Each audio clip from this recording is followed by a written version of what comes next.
This is the Smart Girl's Guide to Real Estate with Jamie Hearn, your invitation to start building wealth on your terms. From first deals to big empires, this podcast will help smart girls invest smarter.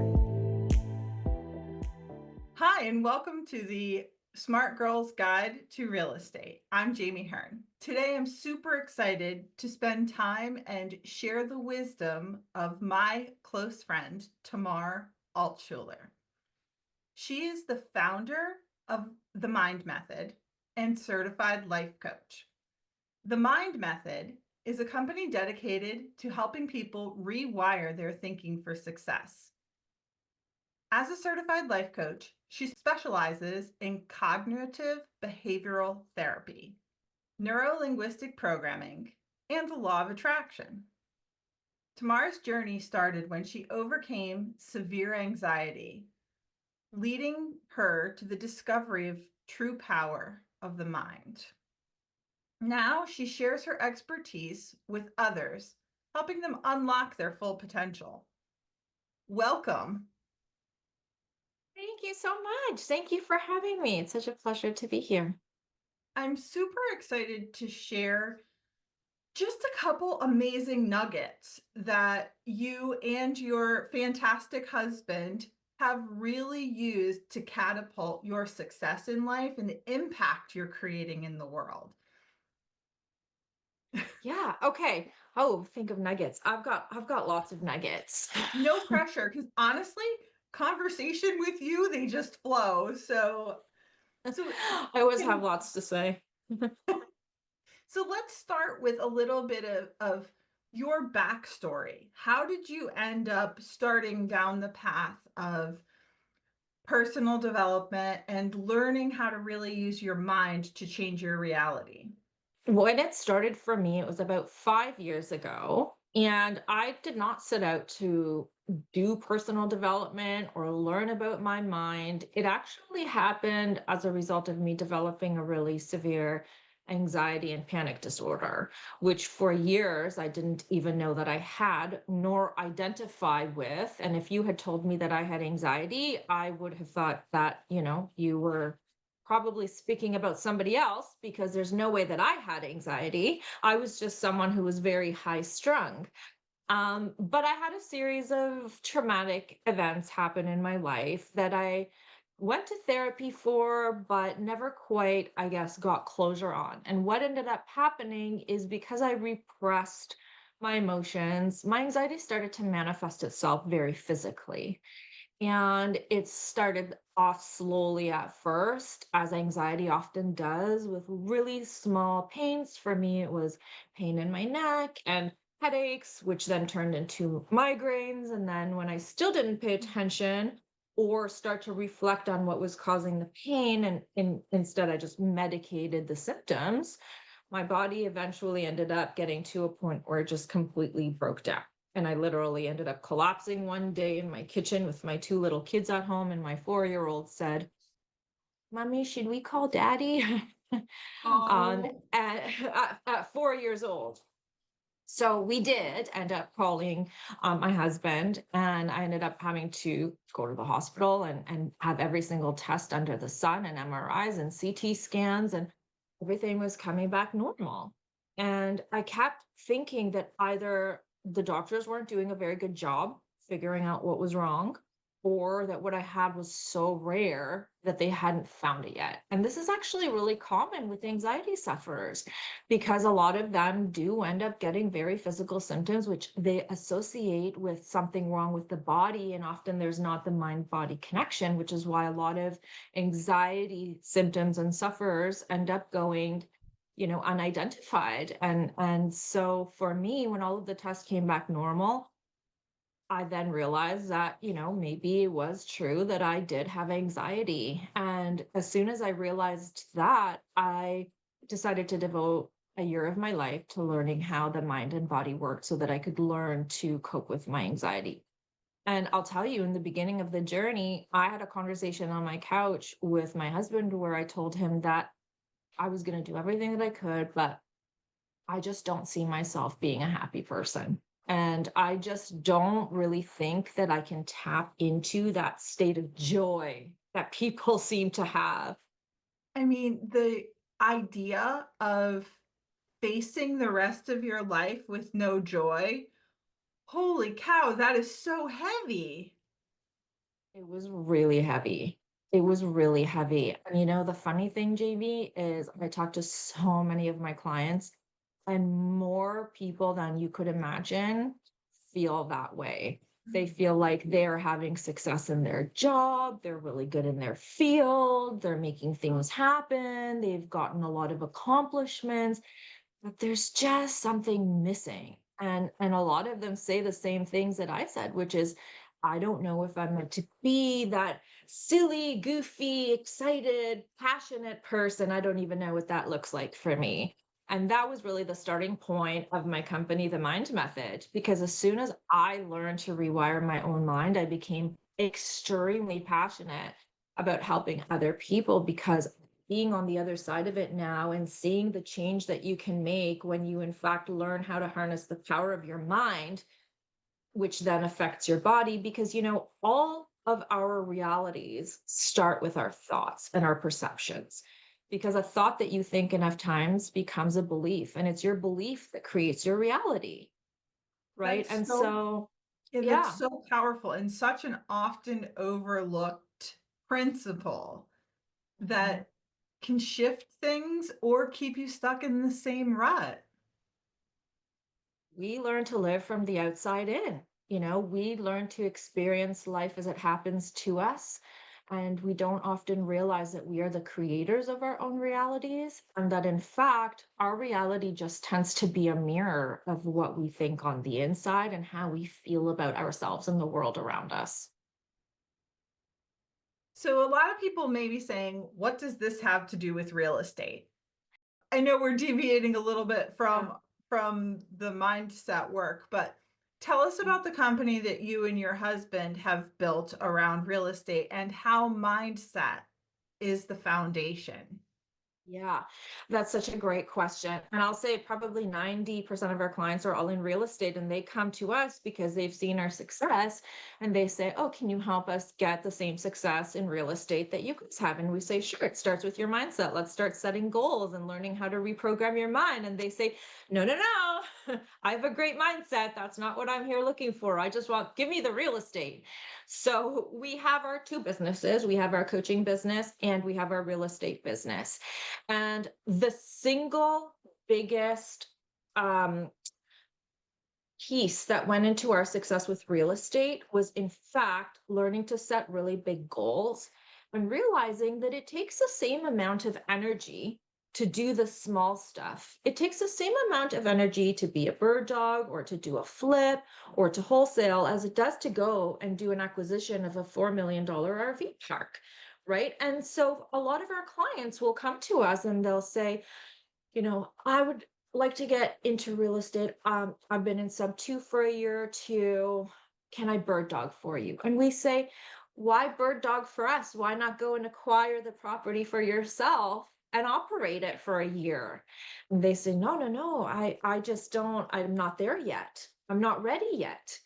And we say, well, therein is the mindset. This is why, if you are in real estate and you would like to develop your portfolio, or if you have a multi-million dollar portfolio, but you're feeling stagnant and you've plateaued and you're starting to suffer from shiny object syndrome because everybody seems to be doing really interesting things, and you're having a hard time deciding the path to go on, then again, we bring it back to the mindset. Because once you get clear on the big picture goal for your life, you realize that the real estate is just a vehicle to get there. And so it makes decision making a lot more clear. And I love how Matt is Tamar's husband, but I love how he talks about real estate being the vehicle for that bigger purpose, passion, impact goal. Yes. Yes. That was really effective for me to integrate into my own journey because I have always I've been practicing law for decades, so I've looked at real estate as my goal when in fact that wasn't my goal. But that was just what got me to the next goal or is getting me there. So I'm so appreciative to have crossed paths with you guys. I was actually just this morning thinking, like, I've been on this trajectory building my own real estate portfolio and growing my own knowledge and shifting my mindset because of one word. And that word is paradigm. And I'll tell you how it came into being such a pivotal word for me. Matt posted something in one of the groups that we're in together, and I commented on that. And I said something about shifting my paradigm, and instantly we were friends because I Instant used bond. that word. Yes, same language. I love that. Yeah, look, you're so right. Real estate is a vehicle. Now, can you have your purpose tied to your real estate portfolio and endeavors? 100%. Because as a real estate investor, operator, anything that you do within the real estate industry has the ability to really impact communities and make a positive difference for Yeah. the people in the markets that you are investing in. But for you, a lot of people will think that their purpose needs to be tied to the real estate or that somehow this needs to be the passion project. And what we tell people is that very often your purpose in life and the things that you are going to be really passionate about and your ability to impact and give back to humanity might be different. And they might be something completely unrelated to real estate. And in that case, the real estate should be pursued so that you have the income and the wealth generation to accommodate you having the time, energy, and ability to give back and impact other people in a bigger way, right? So they don't need to be connected.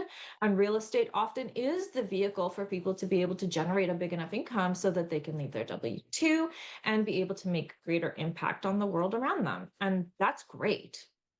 Absolutely.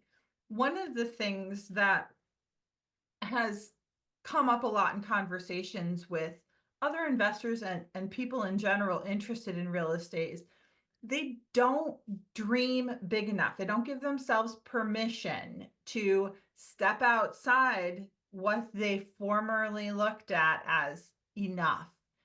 And I love when Matt says things like, your job is not to have enough. Your job is to have more. Like, or however he puts it. He's always got a great way of delivering things.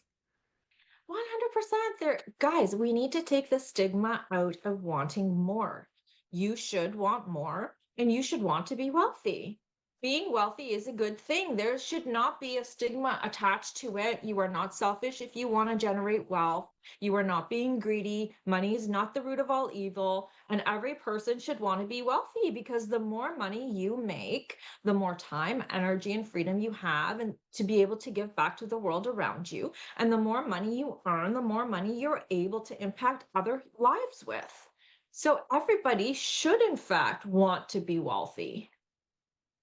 I love that. I mean, if anybody takes one thing away from this conversation, that is a really useful thing to start integrating into your mindset. Yeah, people have such an icky feeling when it comes to desiring more in their own life. And in fact, a lot of people that we work with say, just want to do a little bit better. I just want to be comfortable. I don't want to ask for too much because I've always been taught that, the wealthy are greedy and there's so many different labels associated to people who have money.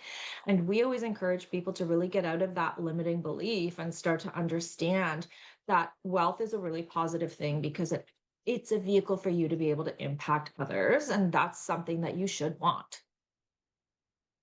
And money stories are so deeply ingrained that sometimes it's hard for us to see where our limiting beliefs are. So I think people like you as a mentor are so critical in breaking through those limiting beliefs and doing it at a really quick speed. It doesn't have to take 12 years to break down your limiting beliefs. That's another construct that we get fed is that life is hard and you have to work really hard.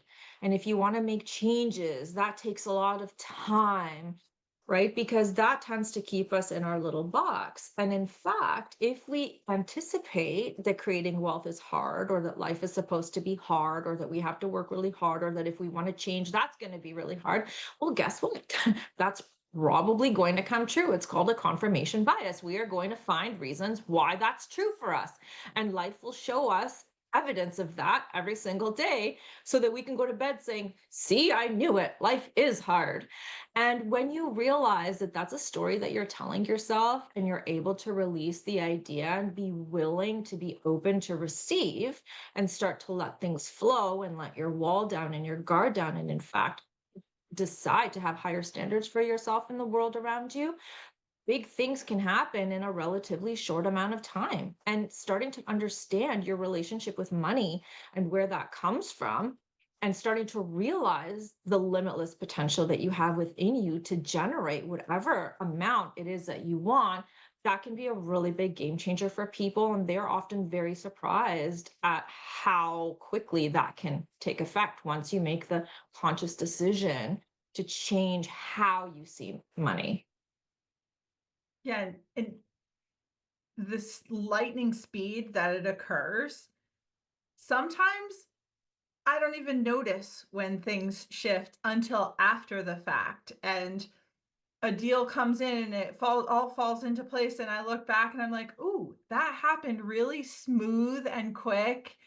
And then I always take stock, like, what was different this time than other deals that may not have gone as smoothly? And it's almost always how I show up to the deal, not external factors. Yeah, and that's such a good point, and I really kind of want to dig in deep into that because you actually said something that's really important, which is that when things go smoothly, you kind of take that moment of pause and you're like, "Wow, that went easier than I thought." Because we are so used to expecting things to go wrong. And I'll tell you, from an evolutionary standpoint, that is completely logical and reasonable because we have not evolved that much since we were living in caves and had to constantly be scanning for danger or the saber-toothed tiger. And so our minds are actually programmed and designed to constantly be seeking for danger. Right? We scan our environments and we try to find danger. And since we don't have saber-toothed tigers today and our life is extremely comfortable, well, guess what? The dangers that we find and look for come in the form of our work endeavors, our projects, maybe toxic bosses that we can't stand, right? And we go into survival mode and everything is extremely tense because we're always waiting for the other foot to fall, right? And we think that this is going to be always the worst case scenario, which then causes a fear of even getting started. Yeah, and I feel like so many of those fears are just fabricated. They're just stories that we're telling ourselves, not even our own stories, probably something someone else has projected on us. Yeah, guys, 90% of the things that you fear are not going to happen. And, more than that, I'm sorry to say, but the things that are going to happen that are going to shake you to your core are never going to be the things that you expect. Right. So when we get stuck in the mode of constantly waiting or fearing or being doubtful because we are worried that something is going to happen, then we are only inviting opportunities to see negative things happening. And then, if we look at it from an energetic standpoint and we think about the law of attraction, and if I'm losing anybody when I say law of attraction, I want to say that whether you believe in the universal laws or not, you are operating within them.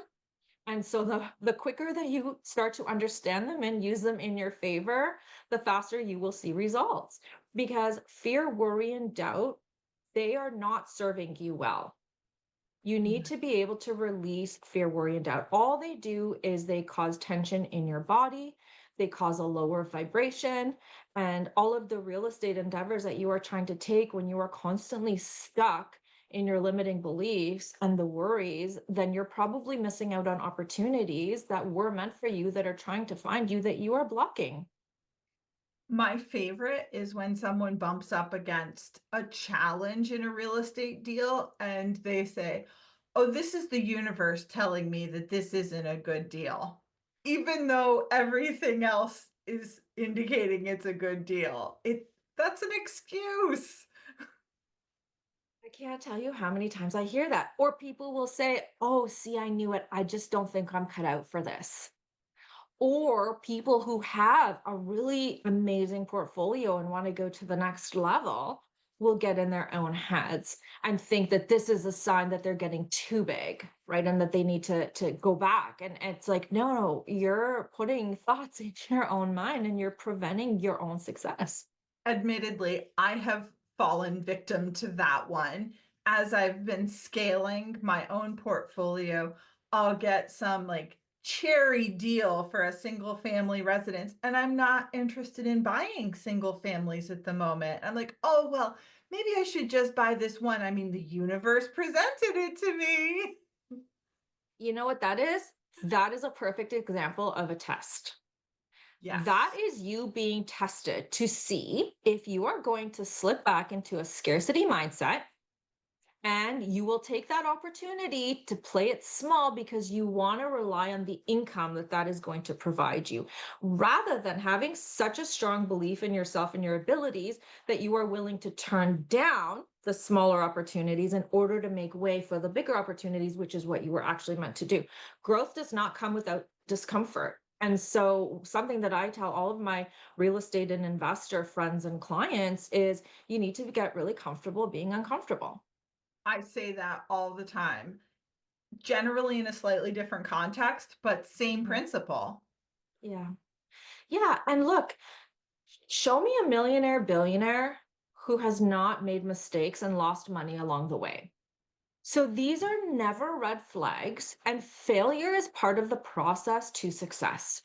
So the sooner that you realize that these challenges or unforeseen circumstances that happened, your EMD went hard and you don't have the money to pay the lender back, or the deal went south or didn't work out how it was supposed to, or this and that came up, it's fine. It's just part of the process. You can't get stuck and get stressed by every little obstacle, because the essence of being a successful entrepreneur and investor is the ability to become creative, to be a problem solver, and have the ability to pivot and navigate. Absolutely. And some of the most successful women, especially in this industry and numerous other industries, always keep looking for a different angle to hone a deal or recreate a deal or make sure that it works in its most beneficial way possible and not just walk away because there was a bump in the road. 100%. These bumps should be celebrated, because everyone is an opportunity to practice being super creative and develop the ability to pivot and navigate, because on the other side of that is the building blocks to being a successful entrepreneur. This is part of the journey, and part of developing an entrepreneur mindset is the ability to see every single challenge as just another task. um I don't know if you're familiar with Brian Tracy. He's in the Bob Proctor league of the OGs in the mindset world, but he gives a Yes. talk and it makes me chuckle every single time because it's so bang on. It's him giving a lecture and he says, "Who in the audience is having a problem?" Right? And however many people raise their hand. And he said, "Okay, good, because we see life as up and downs, right? Either we're doing great or we're having a problem, but it's actually one and the same. And if you're not having a problem, it's probably because you're having a crisis." So when you think about it that way, you realize it's not a matter of things always having to go smoothly as a measure of your success.